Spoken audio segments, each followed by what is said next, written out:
back to my YouTube channel, Do Me and Lovely Things. Thank you so much for tuning in. Please don't forget to like, share and subscribe, and of course leave your comments down in the comment section below. I absolutely positively I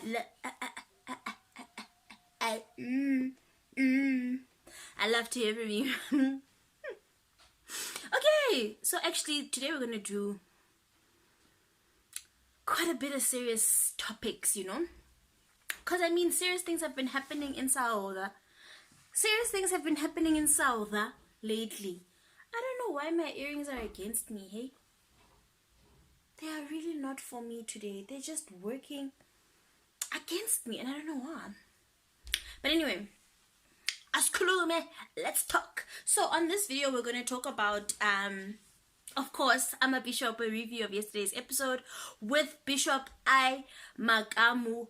Wow, what a wow, what a what a what a letdown. I must say I'm very disappointed with the interview. I'm very disappointed with his explanations. I'm very disappointed with just yonkinto. It just, you know, when 1 + 1 = 7. Same thing with AKA, but we gonna talk about that too in another video. But in this video, I Makamu is taking us for a one. Shame, he's taking us for a one, because that doesn't make sense. So what happened was the show started as usual with Nimrod Nkosi. Please don't forget to like, share and subscribe. with Nimrod Nkosi, and he introduced his panel. So in the show yesterday was Bishop Piri, it was Mr. Maponga, it was Pastor Makado, and it was Bishop I Makamu. And then they start off by giving Bishop Makamu the opportunity to tell his side of the story. And then he tells us, as if, yes, I was ready to move on from this. I was ready to forgive and forget. This guy says to us that the video clip that has been circulating is just an excerpt, that it is not the full clip, that had we heard that he tried to get the full clip, but his service provider advised him that he would need a warrant or something from the police, that had we heard the full conversation, then what he said in the excerpt would have made sense. Njani? How? It would have made sense how? So he says he was asking for a key from Miguel, because Miguel was his employee and Miguel had the key to the offices and he just wanted the key. And then while he was asking for the key, he became overly playful. Langwa. He became overly playful with Miguel, and hence why he was saying like he was just joking and he was overly playful. First of all, he then says later on, Hore, to show that whatever he was saying in the video was taken out of context and was never meant to be sexual. There's no sexual act that followed. But he said something, and I'm going to insert this video right here. But it proved that this was not heading the action on. But nothing that was discussed on that day manifested on another day. Where he tripped himself up, okay? Where he said, no, it was it didn't materialize. So whatever the content of the conversation was didn't materialize. Well, by making that statement, you are agreeing that the content of the conversation was inappropriate, and the content of the conversation can have people thinking that you were propositioning this girl for sex. And even if that, okay, anyway, so I just want to tell you what he said, which was that it was an excerpt. If we had listened to the whole clip, we would have heard that he didn't mean it like that. Yet at the same time, he contradicts himself by saying the content didn't materialize, therefore we must judge by what materialized and not what was said. that his intention was not to sleep with the girl, but because the action didn't happen, it proves that his intention was not to sleep with her. Like, who wants a storm mo? Who wants a dumb cop mo? Who wants a dumb cop? Anyway, so Nimrod is asking him a series of questions that he's able to, answer. Then Nimrod hits him with that. Okay, but there's something I don't understand, Makamu. Why would you beg for a key? Why would you go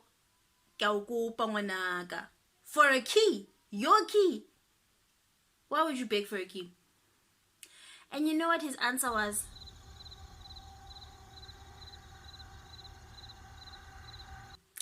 That's his answer. Nothing. He had nothing to say. He could not answer that question because there is no answer to that question. Because the man, in my opinion, allegedly, was not asking for a key, bruh. That is not what it sounded like. It really sounded like he was propositioning the girl for sex in that audio. It did not sound, and I don't understand what other context we can put that in that will make it sound like not what it was. I can't understand it. Why would you beg for your own key?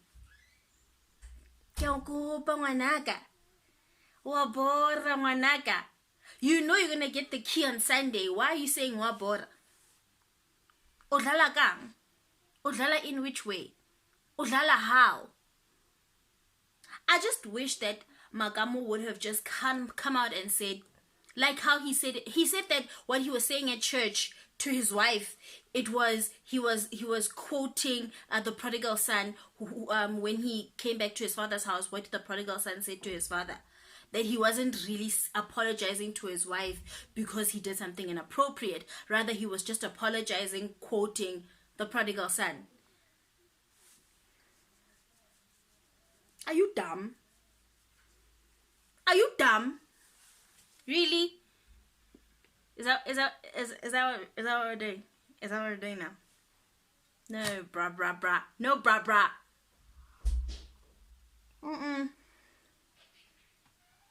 Just all of it doesn't make sense. I'm sorry to be the one to let you know. It does not make sense. So then Makado, after all of that, actually that question that Nimrod asked, where Makamu didn't answer, he used it as a segue to bring the other pastors in. And Makado asked him a question. He said, why do they call you daddy? Why do your congregants call you daddy? Is that biblical? Then, the other pastors tried to answer that question by saying, no, when Paul was referring to his congregants in Ephesians and in Philippians and in Corinthians and in Colossians, he would always say, my sons, but we never saw the answers back, so we don't know what they were calling him. But we know he was calling them his sons. So, in as much as it might not be explicit in the Bible, that this thing, fathers and sons exist, but it's something that we can draw inference from the fact that he called them sons. Then Maponga, who has had his own scandals, I just saw I'll put the picture here where he was accused also of some, shall we say, indiscretions. He said this alleged victim, if there was something that is wrong that was done to her, why didn't she go to the police, to the relevant authorities? Why did they take it to the media? So the very fact that they took it to the media signifies that there is an alternative that is other than trying to get justice. His point was that you don't get justice from media.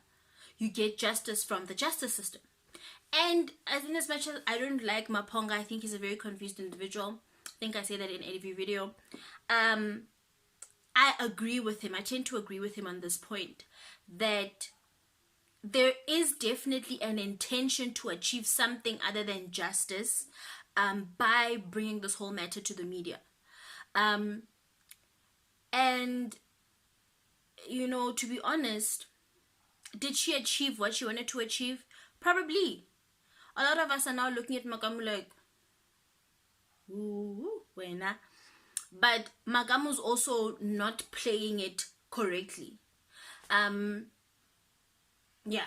So I definitely agree with him that, you know, it didn't necessarily have to come to the media, and the fact that it was brought to the media and not to the police. But now Solomon from Solomon's Temple is accompanying the victim and the parents to lay a case of sexual harassment against Makamu. If you listen to that video, guys, this girl is laughing, giggling. No, did I get a Sunday? So even if we take her version to be correct, she's like playing along, right? But there can be an argument that if a person is in power and they are putting you in a particular position, you have to play along in order not to compromise maybe your job or your position or your reputation or whatever. So we don't know why she was playing along, but she was playing along in the tape. If they want to take him to court, I don't know what it is that they're hoping to achieve. I don't know if it's money, or I don't think he'll go to jail for propositioning a woman. I don't think he'll go to jail for propositioning a woman. I don't think he'll get fired from his the company where that girl was working because he's the owner. You know, so I don't really know what it is that they're hoping to achieve now by taking him to the police. And then Pastor Piri said that the Bible says that we should confess our sins one to another and forgive each other. And that because Bishop Makamu came and he confessed his sin, that he's forgiven.